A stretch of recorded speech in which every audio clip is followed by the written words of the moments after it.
Saio hau Nafarroako gobernuak diruz lagundu du.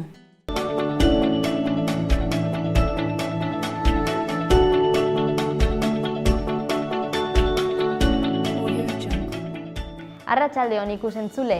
Martxoa hasi dugu. Martxoaren 1 da gaur nazioarteko emakumezkoen hilabetea eta gaur oskia ugarte izango dugu. Ezagutzen duzue, Uharte Zentruko zuzendaria da, ez da bere lehendabiziko aldia hemen, baina bai kolaboratzaile bezala. Martxoan egin dezakegun aukera guztiak aurkeztuko digu, Uharte Zentruan egin dezakegun guztia, tailerrak eta beste ekintza ezberdinak izango direlako, baina berak azalduko dizkigu. Ondoren, Iruin herriko hotxetan egunero egiten dugun moduan, Izaskun Artigasek erreportaitxo bat antolatu du.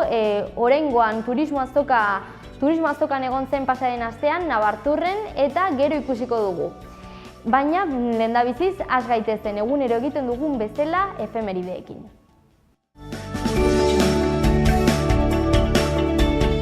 Gaurko lehenengo efemeridea 19. mendean gertatu zen, 1886. urtean. Henri Becquerel fisikari frantsesak materiaren propietate berri bat aurkitu zuen, erradioaktibitatea. Mende bat geroago, 1984. urtean, Estatu Batuetan, Nirvana musika taldeak oso ospetsua izan zen 80ko hamarkada horretan, bere azkenengo kontzertua eskaini zuen.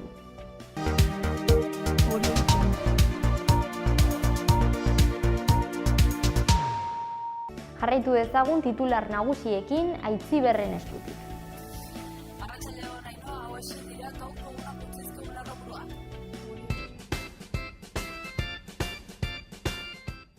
Otsailari agurran diogu eta sartu berri gara martxoan. Honako albiste hauek utzi dizkigu martxoako lehenbiziko egun honek. Beratik bihanaraino, lurralde osoa hartu zuen atzo elurteak. Atzo goiz osoa zehar arazoak sortu ziren errepide nagusietan eta arratsaldean nazional egundo eta bat errepidea beraparean Iruko noranzkoa trafikoak geldirik egon zen ordu batzuz. Eta elurtean sortutako arazoak alde batera utzita, ezagutegiaren segurtasuna eramateko dela dio ingurumenarako estatuko idazkariak. Segurtasunerako beharrezko diren betekizun guztiak betetzen dituela nabarmendu. Eta Nafarroako gobernuak Nafarroako autonomia ofizialen erabilera eta adierazpen grafikoari buruzko foru dekretua onartu du. Iruñeko udalak eta Nafarroako gobernuak berritzarteen protokolo bat sinatu dute, Iruñeko aurrezkuntzako ikastetxeak foru arauetan ezarritako betekizun fisikoak bete ditzaten. Eta Nafarroako gobernuak ere 850.000 eurotako laguntzak ematen ditu familiak eta bateratzea laguntzeko. Albiste gehiago utzi dizkigu ortzogun honek 14 tona tabako konfiskatu dituzte Nafarroan internet bidez saltzeko prest. 14 pertsona atxilotu dituzte 3 foru erkidegoan. Eta 6 hilabeteko bidea ospatuko du Marabillas gaztetxeak larunbat honetan. Eta albisteekin bukatzeko Blanca Fernández ikertzaile sozialari eman dio berdina saria Nafar gobernuak. Martxoaren 7an ematen zaio saria IPES elkarteko sortzaile bezala feminismoan aitzindaritako bat.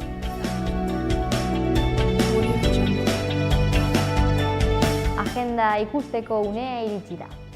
Gaur eta martxoaren 3 arte Nafarroako parlamentuan erakusketa batez disfrutatzeko aukera izango da. Etxoz izenburuarekin sarrera librea da. Gaur eta igandera arte Baluarte jauregian estok bat eskainiko da. Feria, erosketak egiteko feria, arratsaldeko 5etan izango da eta doakoa da sarrera, baina geroan esan bezala ekitaldi komertziala da. Ostegunean arratsaldeko 7:00 gaur 3 errege hotelean Jazz and Music Experienceen zikloaren barne kontzertu bat eskainiko da Terela Strings and Sons taldearen eskutik, doakoa. Ostiralean arratsaldeko 6:00 bihar Itaroa merkataritza gunean eskulanak ebagomarekin egiteko ikasteko tailerra eskainiko da, doakoa. Ostiralean gaueko 10:00 bihar Zentral Cafe antzokian bakarrizketak Enrique San Franciscoren eskutik. Sarrerak 14 euro balio du. Eta azkenik larunbatean arratsaldeko 8:30 Zentral Cafe antzokian kontzertua, 2 kontzertu, Flitter eta Bikarbonato Sadiko. Sarrerak 2 taldeetaz disfrutatzeko 8 euro.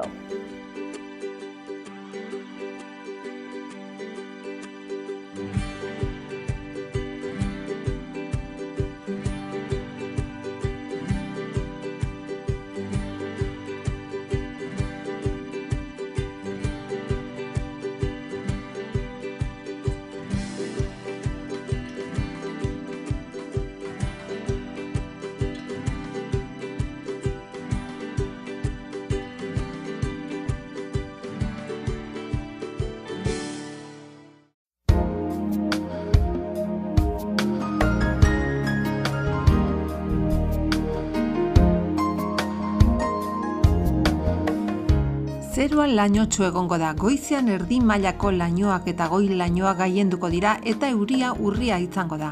Arratsaldetik aurrera hodei trinkoagoak agertuko dira eta noizbehinka euria egingo du. Hego haizea indartsu ibiliko da bolada gogorrekin. Temperatura nabarmen edo asko igoko da.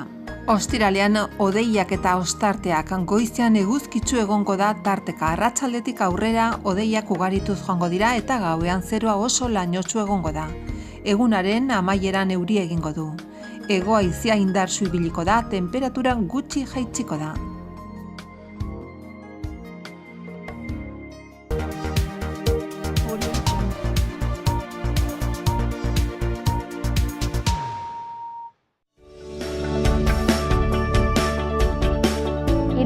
Albisteekin jarraituko dugu eta hau da Iruñean daukaguna.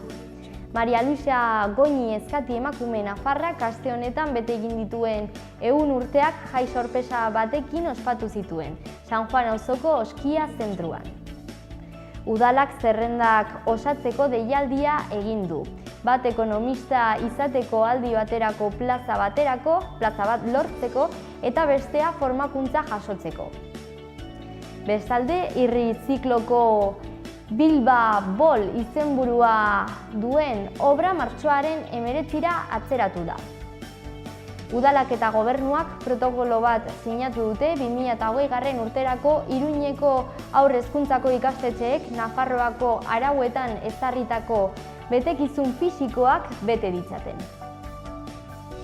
Datorren asteko astelenean, Zabalguneko auzoaren unitatea Amaia kalera mugituko da, eraikinaren erreforma lanak hasi ahal izateko. Martxoa hasi dugu, martxoaren 1 da gaur, emakumezkoen nazioarteko hilabetean gaude, hori dela eta gaur kaldereria aretoan emakume ezberdinen esperientziei buruz hitz egiteko mahai inguru bat emango da. Atzo elurte batekin esnatu zen Iruñea eta horren ondorioz aldaketak egon ziren zirkulazioan, kotxe zirkulazioan. Gaur normalitatera itzuli da dena.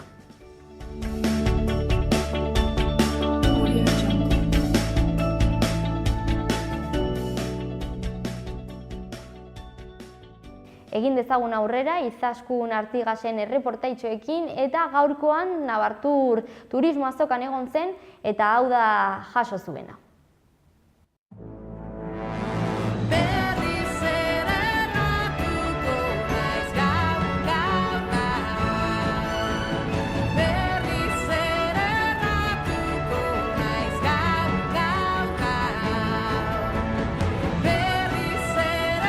Kaso honetan Nabarturreko azokan gaude eta hemen Nafarroako estanean kaso honetan gure komunitateari buruz informazio ematen ari gara, planak, agenda, gero hemen ibilbideak, orokorrean zer dagoen hemen egiteko, besterik gabe. Aldiz erori egin naiz, 300ekin ezur guztiak hautzita. Suposatzen da ikasiaz berriro jauzten etzarela, baina niretzat teoria faltsua da.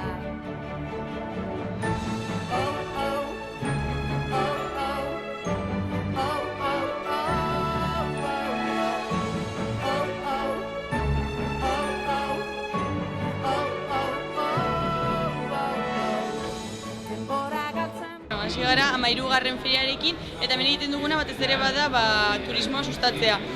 Lehendabiziko pabilonetan batez ere Nafarroako turismoa sustatzen dugu eta bigarrenean, eta lehenengoan ere badaukagu Espainiako toki gehiagotako turismoa eta badauzkagu munduko hainbat tokiko datuak edo informazioa edo.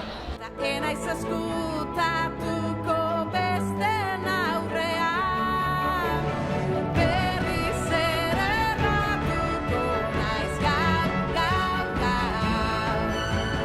Berriz ere erratuko naiz gau.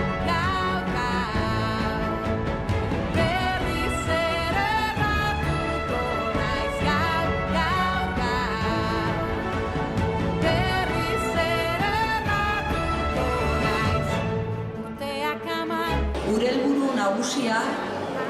hiriaren irudi turistikoa lantzea dela, gure hiria helburu propio gisa, baina baita Nafarroako turismo planaren parte gisa aurkeztuz. Kantitatean baino, kalitatean zentratuz, eta alderdi ekonomikoa indartuz, ambientala eta soziala ere bai. Mila esker eta izan ongi. Suposatzen da ikasiaz berriro jausten ez zarela, baina beste behin egin dut gau. Ta hurrengoan altzatu.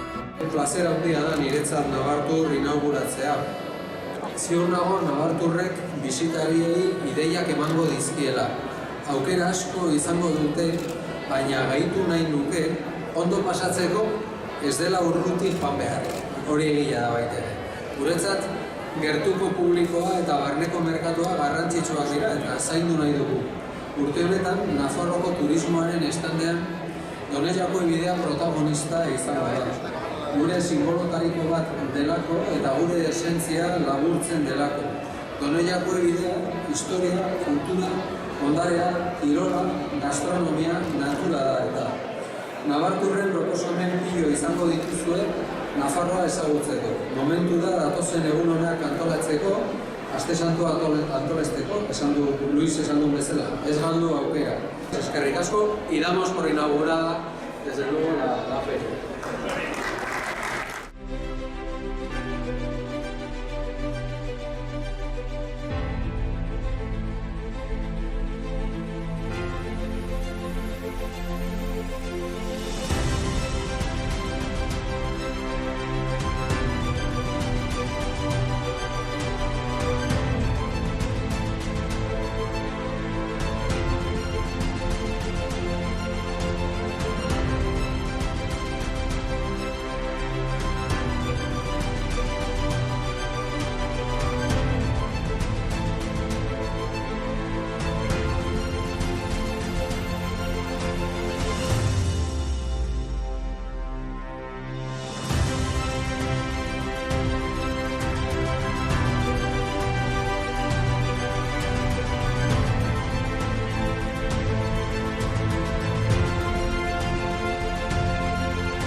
Saldu, espero dut saltzea, baina bueno, bengoz ekarri egiten dugun produktuak maila Bizkaitat, bai Bizkaiatik. Bai, eta bueno, produktu hauek egiten ditugun eta bueno, a ber, gustukoa duen jendea. A ber, jendeak ezagutzen duen produktuak eta bai, azoka asko egiten ditugu eta bueno, a ber, jendeak etortzen den eta ikusten digu.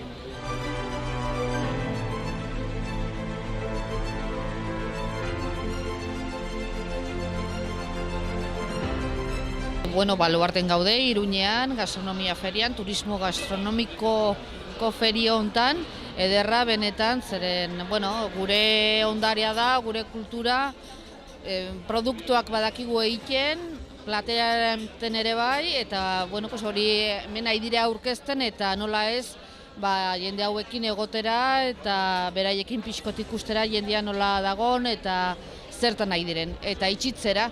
Urtero etortzen naiz, gustukoa dut eta gainera ikusten dut inbertzeko lana dagoela atzetikan eta nik uste dut hor egon behar dugula beti, ez? Lana balin bada, pixkote lagundu eta hor egon.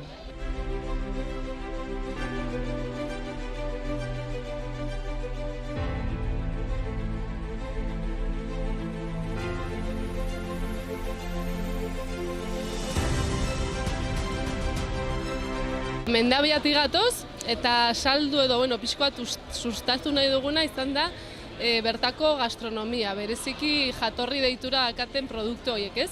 Izan ere Mendabiak baditu 11 izen deitura. Espainia mailan da izen deitura gehien dakaten herria, udalerria. Orduan, asteko egin izan duguna foietiko bat izan da, 4 hizkuntzatan, euskeraz, gazteleraz, frantsesez eta inglesez. Hola moduetan, jende gehiagora iristeko, ezta? Eta gero beste gauza nobedosoa edo berritxoa izan da, esperientziak sortu ditugula. Hau da, turista horrek edo bisita horrek aukera izan dezan, beti bere bisita uztartzeko kilometro zero deituriko bazkari edo maiketako batekin. Eta orduan 11 aukera egin dituko, izan daiteke paseo bat Broibaitik edo bisita olioa egiten duten fabrikara, pixko bat aukera ezberdinak. Ez dakit, hemen Nafarro asko jakinen duten, baina Mendabian badago kaba mainegra, eta hori bera, egiten dute kaba, beste ardo mota bat. Eta orain eginen dugu aurkezpena, estandaren aurkezpena, eta eginen dugu txintxin bat kaba horrekin, mainegra kabarekin. Orduan, nahi duen guztiak hurbilda etela eta gozatzea. Hori da, zuei.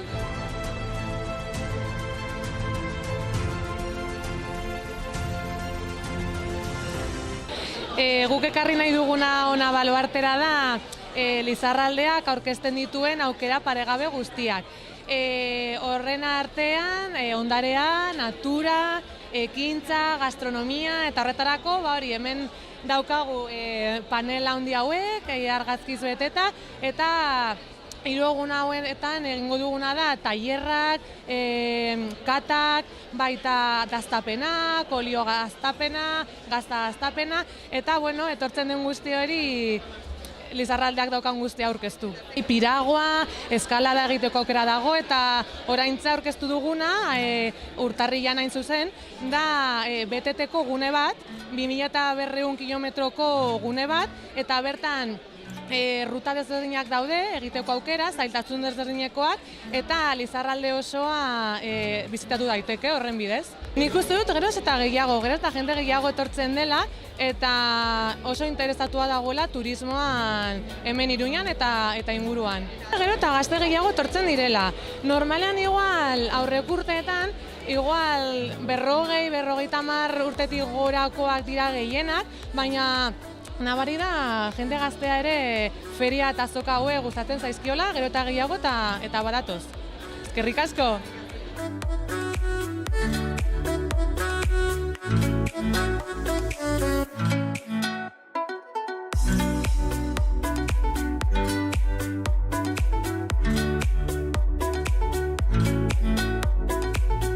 Gaude Nabartur, Nafarroko turismo feria da, eta ni nago Abelelore elkarteakin.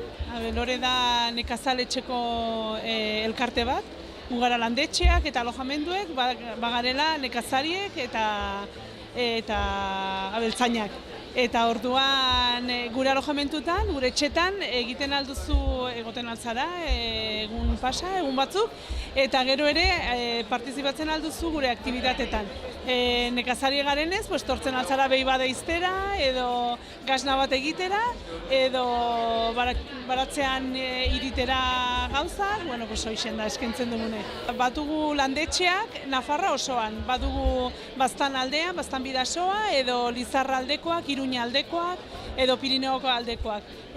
Gure berezitasune da denak nekazariek eta turismora dedikatzen garela. Hoi da gure berezitasune. Pues esker mile,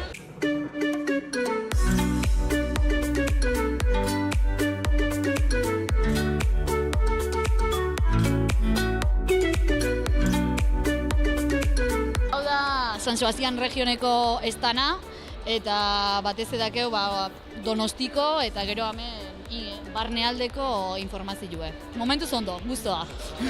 Gu hemen eskaintzen dugu Gipuzkoa osoko, guain marka turistikoa San Sebastian, Explore San Sebastian Region, eskaintza turistiko osoa, kosta eta kapital alde batetik eta barnek aldea bestetik.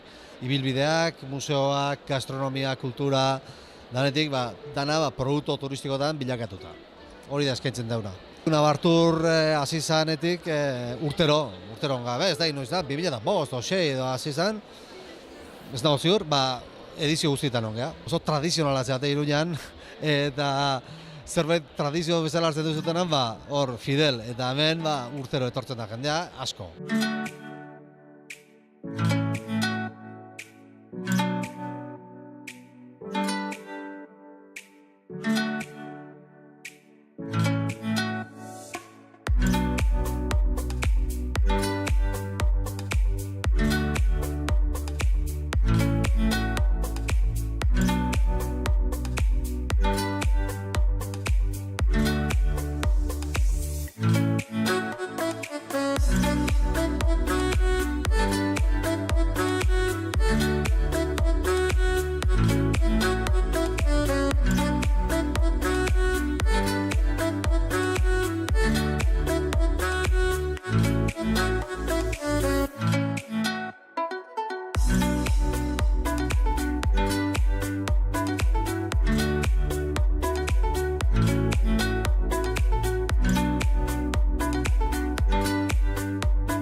Ni Mirene Paltza naiz, Kuska Travel Sudamerika agentziako kidea. Da nire senarrarekin batera ireki dugun bidai agentzia bat, bera Perukoa da, eta orduan espezializatuta gaude Hego Ameriketarako bidaietan eta bereziki Perun. Eta, pixka bat, eskaintza ezberdinak ekarri ditugu Nabarturrera, guk egiten ditugu bidaiak erabat personalizatuak, eta pixka bat turismo alternatiboa sustatzen dugu, turismo arduratsua, beti bertako gidekin egiten dugu lan, eta lan asko egiten dugu ere, ara doazen bidaiariek bertako iturak ezagutu ditzaten, eta benetako herrialdea ezagutu dezaten. Orduan, gonbidatzen dut mundu guztia pasada din hemendik, zozketatzen dugu ere bi pertsonentzako afari bat uharteko mixtura jatetxe peruarrean, eta gonbidatuta zaudete. Ja, 3. urtea da. 3. urtea da, beti oso harrera ona egiten digute, eta gainera beti uzten digute tartetxo bat hitzaldi bat emateko, bihar arratsaldeko 7, larunbatean arratsaldeko 7, nire senarrak emango du hitzaldi bat aurkeztuko dugu Perun egiten dugun ruta gastronomiko bat, ze orain modan dago Peruko gastronomia, eta pixka bat azalduko dizuegu, dantza peruarrak ere egongo dira, garagardo peruarraren dastaketa.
Pilpilean dagoen gai bat pentsio sistema da, erretiratuen pentsio sistema, eta hori da aste honetan parlamentariei galdetu egin dieguna, gai horren inguruan, eta hau da erantzun digutena. Egunean dagoen pentsio, indarrean dagoen, Egun indarrean dagoen pentsio sistema, agerikoa denez, injustua da, ez ditu egungo pensionisten beharrak ere asetzen, eta hor kriston arrakala sortzen du esate baterako emakume eta gizonen artean. Eta bestetik egungo pentsiodunen egoera duina, pentsiodun askoren egoera duina, ez izateaz gain, ez dago inondik inora bermatua, etorkizunean, pentsiodun izango otegaren on etorkizuna jokoan dago. Esan nahi dut momentu honetan badago interesgarbi bat pentsio plan pribatuen aldekoa, eta hori estaduko boterek oso garbi dute, eta momentu honetan hartzen ari diren erabakiak, eta azken urteotako pentsioen kutxaren xahutze horrek helburu garbia dauka. Eta da, azken batean, pentsio plan pribatuak sustatzea. Beraz, Euskal Herriko ikuspegitik begiratuta, sistema honek kanpoan, Madrildik agintzen dutenek, kudeatzen duten pentsio sistema honek ez ditu Euskal Herriko eta beraz Nafarroako pentsiodunen beharrak betetzen. Argi dagoena da, gaur egun indarrean dagoen pentsio sistemak, Espainiako gobernuaren menpe dagoen gizarte segurantza sistema horrek porrot egin duela. urtero eta ia azken krisialdi urte hauetan hilabetero ikusi izan dugu nola estatuak pentsioen eltxetxo deitzen den horretatik behin eta berriro hartu duen inoiz har ez litekeen dirua, eta beraz zalantzan edo gutxienez kolokan jartzen du pentsiodunen etorkizuna. Nafarroari begira ere kontutan izan behar dugu 600.000 biztanletik 154.000 pentsiodun ditugula, eta kezka handiz eta larritasunez jarraitzen dugu egoera hori. Azkenean jasangarria ez dela ikusten dugu, eta Madrilen aldetik kudeatzaileen jarrera batere arduratsua ez dela ere ikusten dugu. Bueno, garbi dago, ezin egon, kezka eta zerre handia dagoela pentsiodunen artean, eta baita etorkizunean pentsiodunak izango garenon artean, ezta? Momentu honetan Espainiako gobernuak erabaki du 0,25 soilik igotzea egungo pentsioak, hori lotsagarria izateaz gain, iraingarria izateaz gain, benetan oso kezkagarria da. Azken batean, azken urteotan eta pentsioen kutxaren xahutze hori dela eta pentsiodunen botere adkisitibo hori edo bizi maila hori argi eta garbi beruntze doa. Beraz, arrakala hori, bai gizon emakumeen artean, bai pentsio bajuenak dituztenen artean, erabat areagotzen ari da. Eta horrek orain eta etorkizun hurbilean izango dituen ondorioak benetan larriak dira jendartearen ikuspegitik. Momentu honetan pentsiodun asko direlako, bazken batean familia askotan sustengo ekonomikoa ematen ari direnak. Argi dago gaur egun gure pentsiodunek duten erosteko kapazitatea urria dela. Azken finean, bizitza guztia lanean eta kontribuzioan egon den pertsona batek, langile batek, bere erretirurako egonkortasuna behar du eta pentsio sistema jasangarri eta fidagarri bat. Funtzionatzen ez duen froga argia da, adibidez Nafarroako gobernuak azken aldi honetan onartu izan dituela bai alarguntasun pentsioentzako, bai eta pentsio baxuentzako ere osagarriak. Egun, Nafarroan eta gure zerga autonomiari esker, 22.000 pentsiodun baino gehiagok ikusi izan duten nola beren pentsio oso urriak, eskasak, osatu egin diren urtean 10.000 euroko kopuru baino handiagoak lortuz. Hori guk lortu izan dugu pentsio zerga sistema propioari esker, baino hori ez da helburua, hori partxeak besterik ez dira. Pentsiodunek estatuari gizarte segurantza ezegonkor hori eliokete kalean manifestaldi bidez eskatu behar. Baizik eta gobernuek eman beharko genieke nolabaiteko egonkortasuna gutxienez gure politiketan haingan pentsatuz egonkortasun hori eskaini egin beharko genuke, hori baita gure bete beharra. Guk argi eta garbi proposamen bikoitz bat egiten dugu. Batetik eta epe labur ertainan egin daitekena, pentsiodun guztiei momentu honetan eskumena estatala eta Madrilen esku dagoen neurrian pentsio behar duten pentsioei minimo batera iristeko, minimo duin batera iristeko osagarritzea egitea. Nafarroan bide horretatik hasi gara, bai alargunen pentsioen inguruan, horiek direlako bajuenak, eta baita alargunak ez diren pentsio bajuak dituzten pentsiodunen artean, ezta? Gutxieneko pentsio duin bat. Esan dezakegu, 1.080 euro izan daiteke, 1.080 euro izan daiteke, gutxieneko pentsio bat guztientzat. Eta hori, eskumenik ez daukagun arren, osagarritzeko bidea badaukagu. Nafarroan ari da egiten, progresiboki, nik uste, hor beharko litzatekena da plan bat, benetan progresiboa, urte batzuetan hori egin alizateko, jakina, Nafarroako funtse propioetatik egin beharko litzateke. Eta bigarren proposamena, argi eta garbi, eta egiturazkoa dena da, geuk, geure sistema propio bat eraikitzea. Azken batean oso galdera erresa da eta oso gai ez dakit logikoa da, ezta? Eta galdetu beharko litzaiokena, kasu honetan nafar jendarteari, baina oro har euskal jendarteari. Eta da, nork nahi dugun gure pentsioak kudeatzea. Hemen lan egiten dugu, hemen kotizatzen dugu. Beraz, nork kudeatu beharko lituzke gure pentsioak. Madrilen kutxa hori xautu dutenek, eta lapurretan etengabe aritzen direnek, edo guk geuk, geure burua, eta burujabetzaren ikuspegitik, geure burua kudeatu, eta baita gure pentsioak ere. Nik uste dute erantzuna logikoa dela, erantzuna erabat argia dela, eta da, hemen lan egiten badugu, hemen kotizatzen badugu, geure pensioak hemen kudeatzeko eta hemen jasotzeko eskubidea daukagu. Eta hori da, azken batean, erabakitze eskubidea, zainbestetan hitz egiten denean, burujabetzaz hitz egiten denean, hori da, benetan, herritarren beharrei, herritarren ongizateari eta herritarren duintasunari erantzuteko modu bakarra.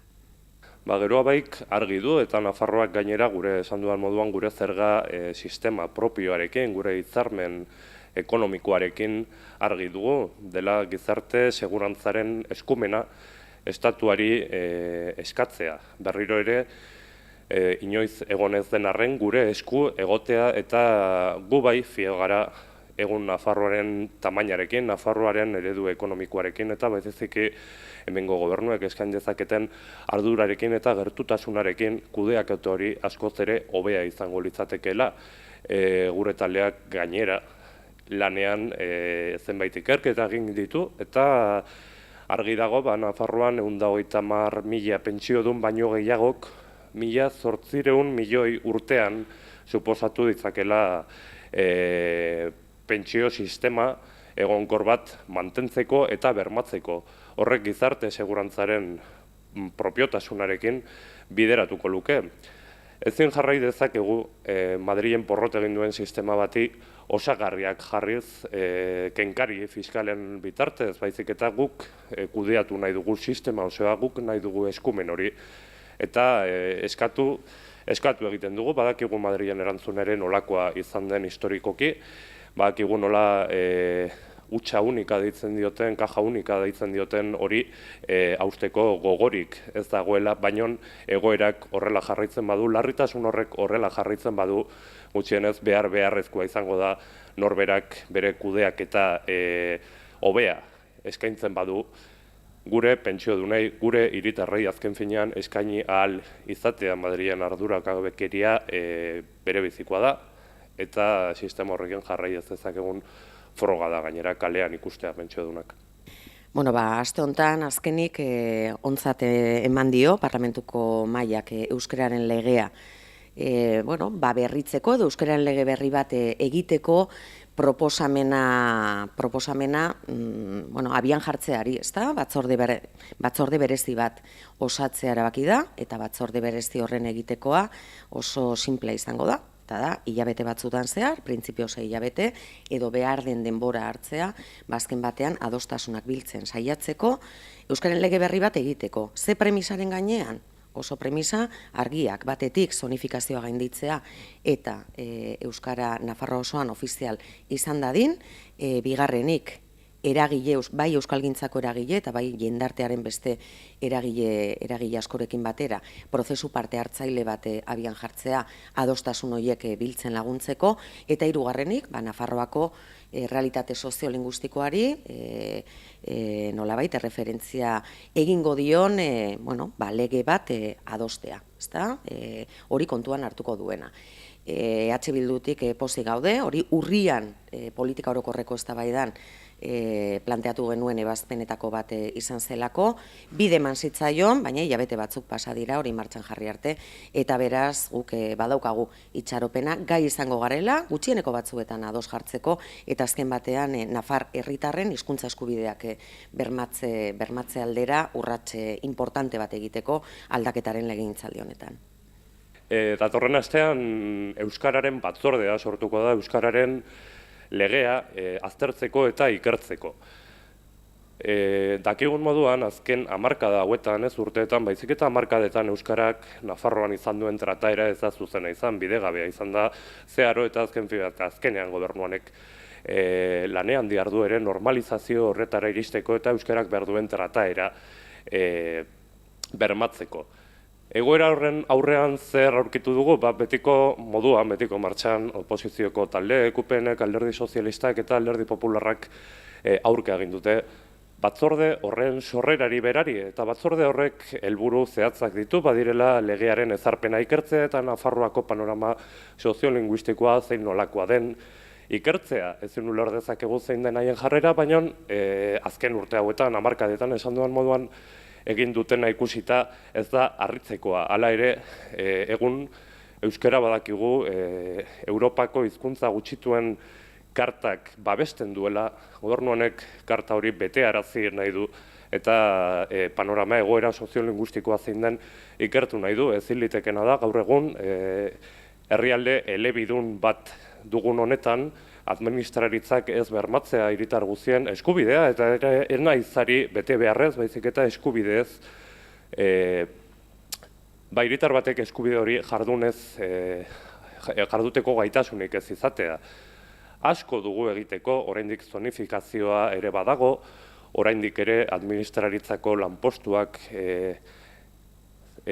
publikoari arreta emateko lanpostuak, hizkuntza profilik gabekoak badaude, hori guztia ikertu egin nahi dugu, ez dugu euskararen lege berri bat ekarri nahi inor zanpatzeko, baizik eta modu sosegatuan, modu lasaian ikertzea. Horretarako batzorde hori sortu da, batzorde horretan espero dugu aurrera pausoak eman ahal izatea eta datu guztiekin, ikerketa guztiekin eta teknikari guztien aportazioekin egin ahal izatea. Azken finean helburua argi dago eta bada hizkuntza zaindu eta altxorra dugun bat aurrera egiten ikustea, bidea ematea eta erraztasunak ere ematea. Hori helburua eta horretarako batzordea.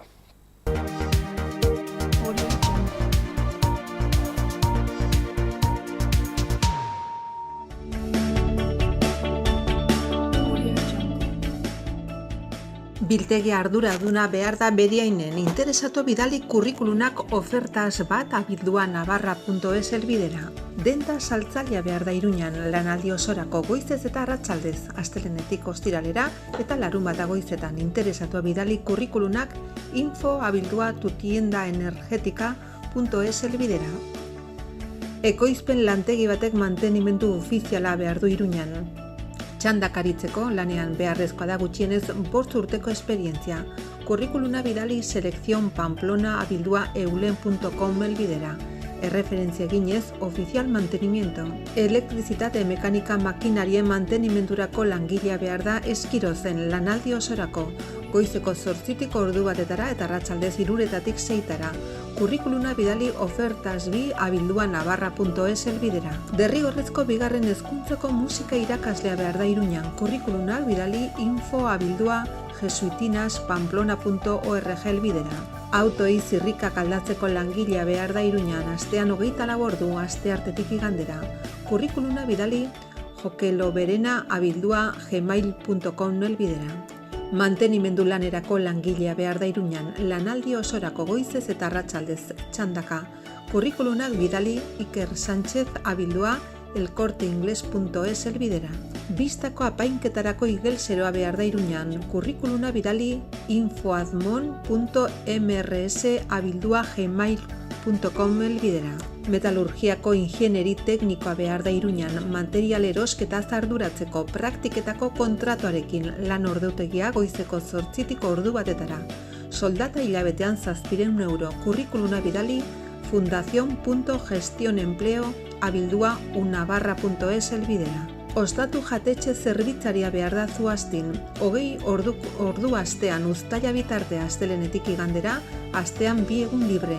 Eskaintzaren inguruko informazioa webikoitza@autogrilempleo.es helbidean. Xaloa telebistako merkatu txikian lan eskariak edo eskaintzak egin nahi badituzu bidali mezua lanpolsa.xaloa@abildua.gmail.com helbidera.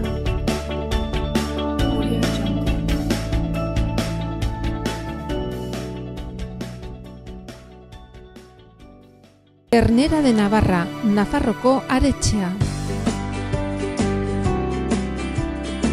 Baserre inguruan eta 4 hilabete arte amaren esnearekin azitutako aretxeak. Goi mailako haragia, berme sanitario osokoa. Zure mailan Nafarroko aretxea, Ternera de Navarra, geurea. Beti teknologi berriaren aldeko apostu eginez. Bere kalitatean efikazia areagotuz eta betiko sukalde ekonomikaren goxotasuna mantenduz. Aukera handia ekonomiketan. Etxea egongela goxo eduki nahi baduzu, bisita gaitzazu, peletak, lurreko suak, erakusketa zabala. Menditxuri, Don Esteben.